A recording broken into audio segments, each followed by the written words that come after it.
Mehriban ardınlar. Tüm sürpriz hizmetlerinde bilgileriniz bize sürpriz için yüz tutuluyor, köprülerim, icra kankalarımız, yoğunlarımız, yakınlarımızın suretlerimiz hala geçirmekte oluyor. Bunun teşebbüt şu an yakın bir hali yani Türkiye'de öldürüldüğü hallerimiz nemleciler. Bunun için her kardeşim yağlar, kırışır arka tarafı, taban, deri, içeri saklamak, şeyden kırmasın. Hemen yani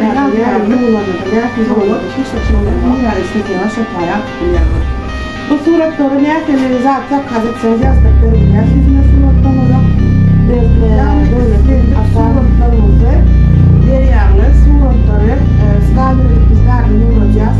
Evet başarı yurttuğumuz zaman başarı yurttaşıyoruz suretlerinizi bu istedik suretlerinizi hala geçir şu suretini hala geçirmemiz isteyen bir suretinizi skandırılık bulacağımız bize bir şeyde bize kazanıcı hallarımızı suretlerinin halini izlemek çıkıyor. Hemen şuraya suret oyundan bir suretlerden şeye geleceğim. Yani onunla izah şey. Bunları bize öğrenmek için sohbet yapınca çok teşekkürlerimi iletiyorum buradan. Cahakir işlerinde istemiyorum. Nasip olsa mehvan adamlar şuraya oğlum halı suret hallarından başkalarınızı, söylediklerinizi, enaktalarınızı hemmekini kutlayıp şuraya sürprizler bile zakat etmek sizden arkadaşlar.